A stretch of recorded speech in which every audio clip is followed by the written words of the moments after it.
Hey guys, welcome to my channel. My name is Stella Sope, and today I just want for us guys to have a conversation about debt counseling. What is debt counseling and what do you need to know about debt counseling before you can make a decision, or if you are currently going through debt counseling? Stay tuned, and I hope that you do enjoy this video, and I hope I'll be able to answer some and many of the questions that you might have about the debt counseling or debt review process.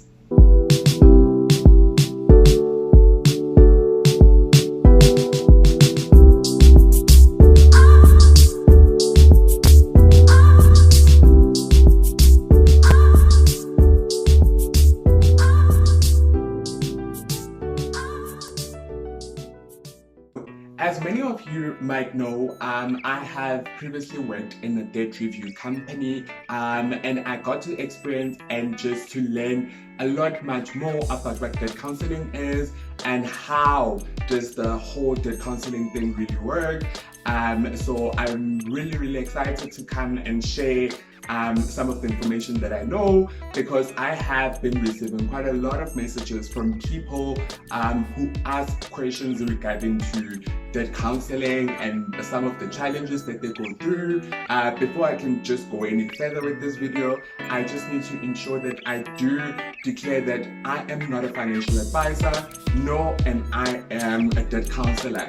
However, I am just giving out this information as part of just me sharing things that are of my interest and things that I have a little bit of knowledge about, or have researched, or kind of like have experienced. So I really do plead that if you do take this video as a form of advice, but however as a form of just engaging and a form of just having a conversation about things that matter. And you know, when they say that when you know better, you do better. So the more that we do just to educate each other and give us each other information just to enrich each other, so that we can be able to make those right decisions when pertaining to our money and debt. So let's get into it. So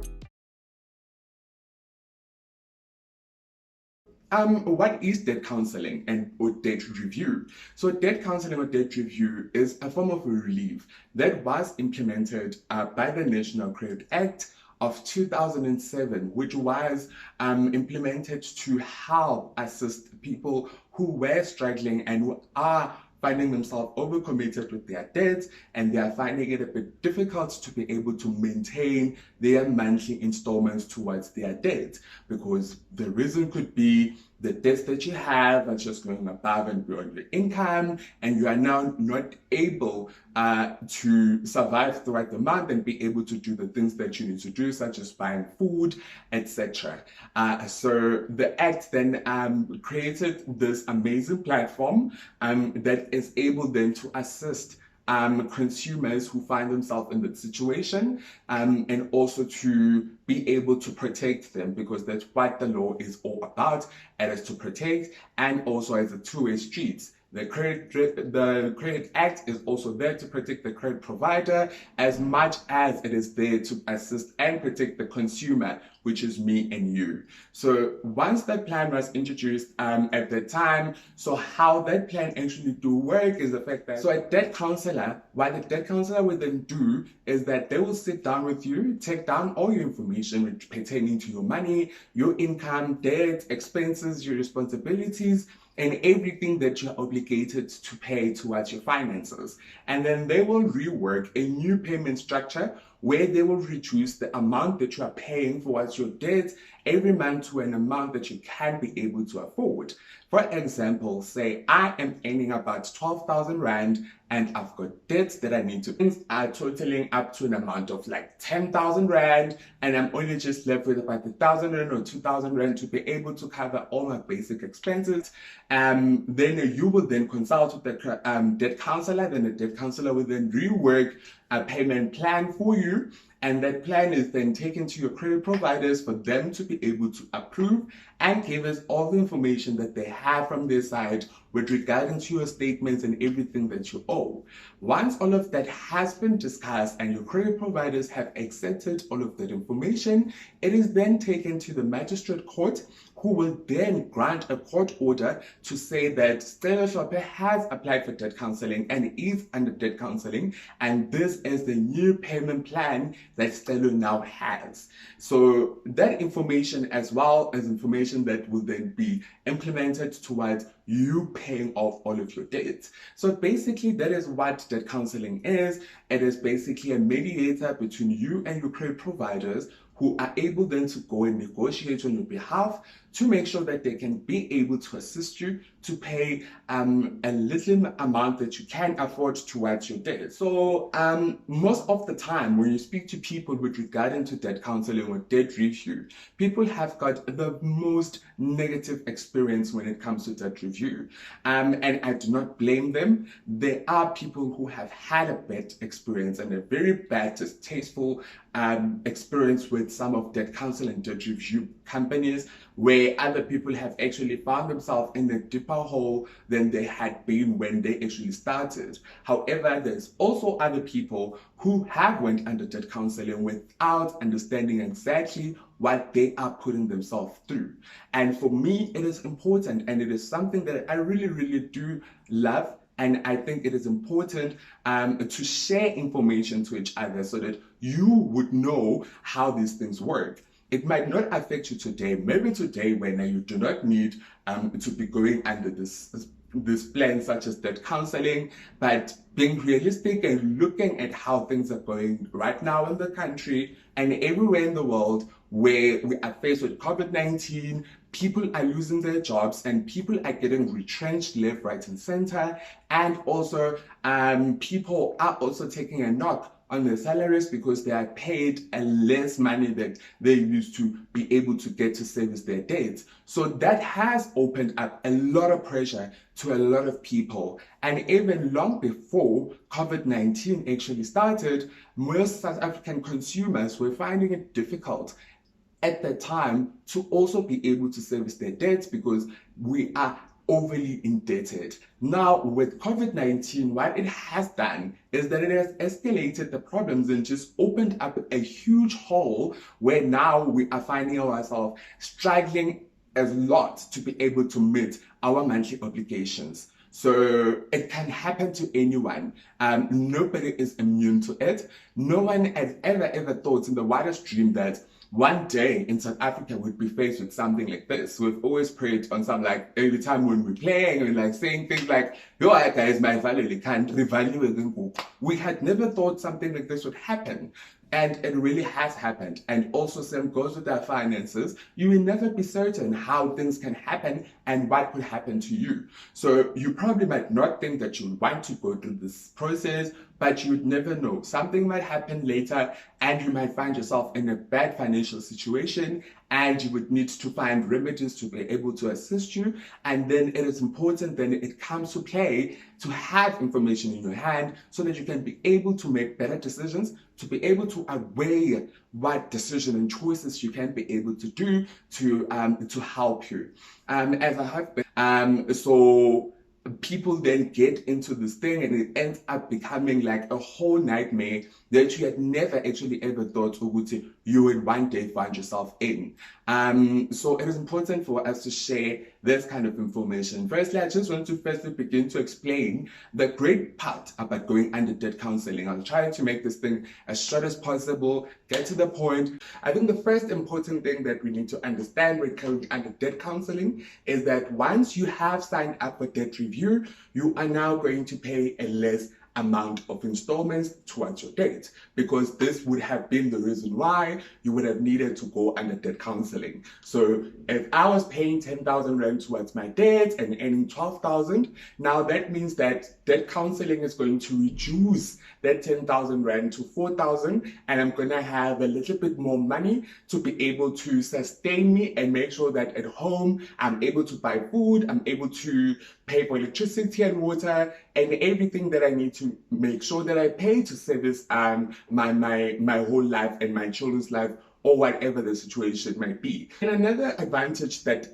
comes with being under debt counseling is the fact that you also do get legal protection for being under debt counseling. So what this means is that credit providers are not allowed to take any legal actions against you once you have signed up for debt counseling, or even to a point where they would want to repossess your house, to repossess your car. So they basically cannot be able to do that. However, I must also do stress out to say that in some cases, when people do end up going to sign up for debt counseling, you would find that a person would sign up for debt counseling probably like a day or two before a court order is granted for your vehicle to be repossessed. So in those cases, it can be a little bit difficult to help you and protect you, in the sense that the bank will then no longer be able to repossess your vehicle. So that is why it is important for us guys to be able to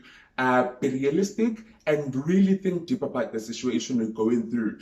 Instead of putting our head down and pretend as if like nothing is happening, we need to really be realistic with what is happening, because you do get time. You are able to think this through, to research, so that you can be able to go under debt counseling should your situation really force you to go into it. As well, credit providers are also not allowed to list you, or what people would say as blacklisting, even though that does not exist, but that's a video for another day. So they cannot put any negative information on your credit profile besides the red flag that you have that says that you're under debt counseling. So they cannot put any missed payment or whatever on your profile month that you have signed up for debt counseling. Then another advantage that comes with being under debt counseling is the fact that you also will then be making just a single payment that's going to be distributed to all of your credit providers. So this does give you a peace of mind to know very well that you're just going to have one debit order that's going to go off from your account, that 4,000 Rand that's going to go off, and that's the only thing that you're just paying. And then another part that is also an advantage of going under debt counseling is the fact that you will not be harassed by your credit providers. So now you're no longer going to be receiving body 087 numbers, the private number calling you and threatening you on some like, yeah, wait, nah, you haven't paid us, we need the money, whatever. So credit providers are also not allowed to do that. They should not be harassing you once you have signed up for debt counseling. Now, let's move on to some of the disadvantages of going under debt counseling. A lot of people focus a lot onto the disadvantages that comes with being under debt counseling, and they'll just put a blanket approach to everything to say, no man, this is a scam, this doesn't work, this is going to make your life a living hell. However, you also need to really look at the situation that you're going to and apply the best strategy that is going to be more easier or make sense or convenient to you. Because at the end of the day, it's your money, it's your finances, you are the one that is going through that situation. So what people are saying and what people are doing or whatever, I think it is important for you to sit down and be able to make a decision as such, and that's why we're doing this video, to just talk about all the good and the bad side of going under debt counseling. So the bad things that come with being under debt counseling is the fact that, firstly, once you are under debt counseling, you can no longer be able to get any form of credit or use any of your credit cards, overdraft, or any kind of credit facility. The reason for this is it's also sent to all credit bureaus in South Africa, and then they will put a flag onto my account to say that Mr. Shopper is under debt counseling. The reason why this is done, it is also done to your advantage, to assist you so that you don't find yourself over-indebting yourself or getting more into debt. So another disadvantage that comes with being under debt counseling is the fact that you are not able to withdraw from debt counseling should you have entered. So what happens is the fact that I find a lot of people who contact me, who always are asking me questions in terms of how do I come out of this? I don't want this thing, my situation has changed, I'm able to maintain myself, I'm able to do things that I need to do, I've got an increase, I've got a bonus, I've got an inheritance, I won a lotto, whatever where you could have got that money from, people will then want to withdraw from the debt counseling plan. However, it is impossible to be able to do that, even though there are some other criteria that you can be able to look at to be able to get out of debt counseling. However, it's very difficult, guys, to be able to withdraw from debt counseling up until you have paid up all of your debts. So you need a zero balance on all of your debts before you can be removed from debt counseling.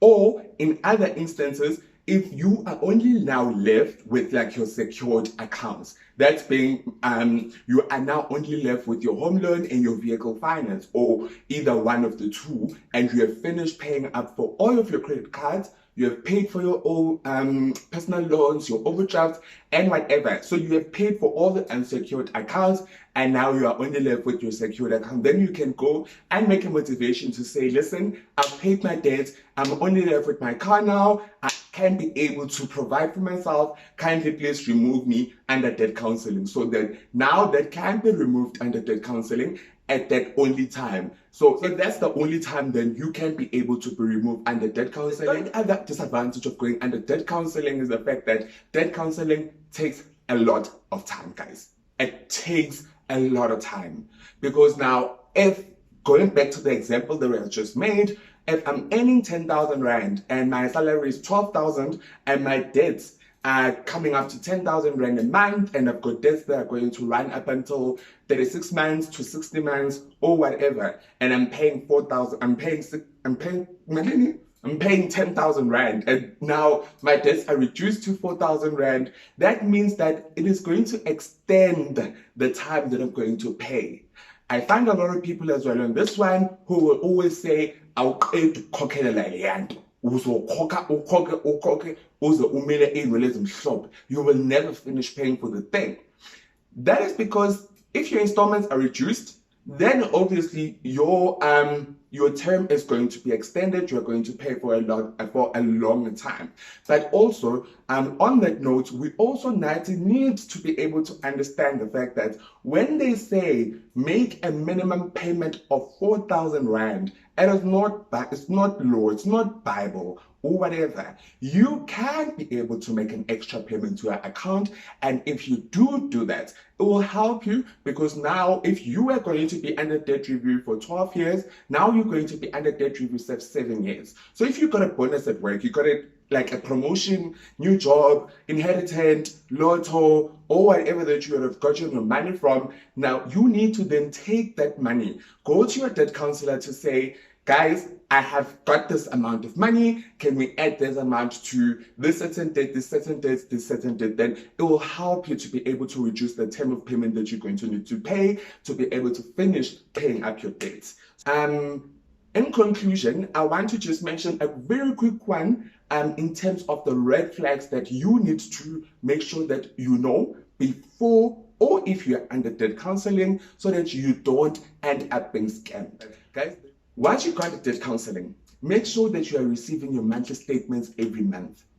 You have to receive your statements so that you can see how your creditors are being paid, to see how much is being paid towards your creditors, for you to be able to know that your debt counselor is following what is on the court order and your debt review process application to make sure that your creditors are paid. So you need to check your statements, guys, every month, go through it with the fine tooth to make sure that everything is on order.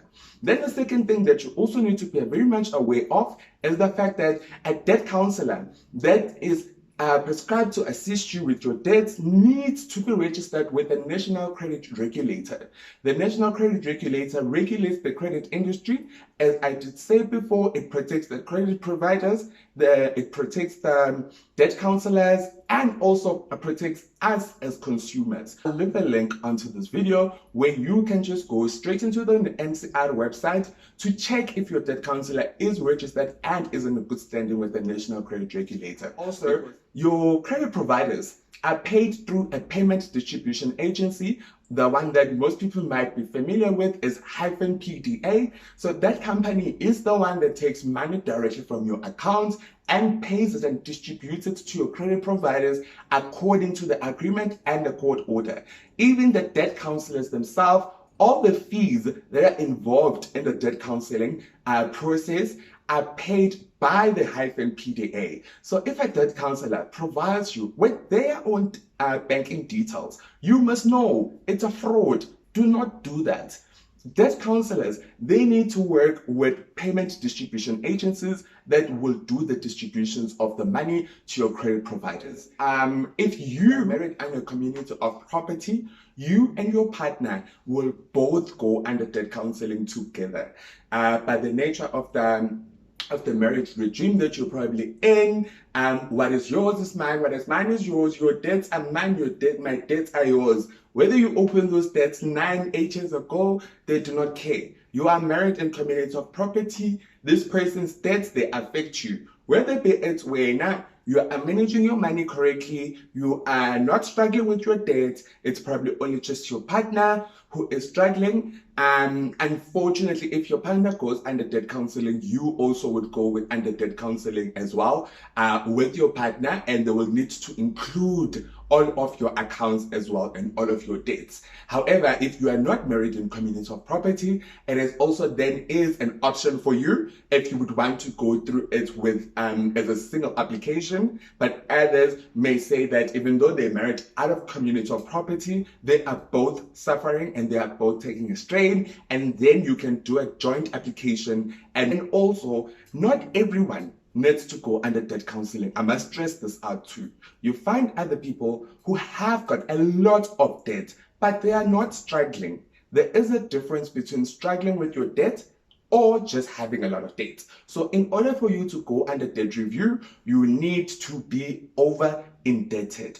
And the debt counselor will be able to determine that you are over indebted and you should go under debt counseling. Thank you so much for watching this video. If you have any further questions that you have, feel free to contact me on my social media platforms that are here on your screen right now.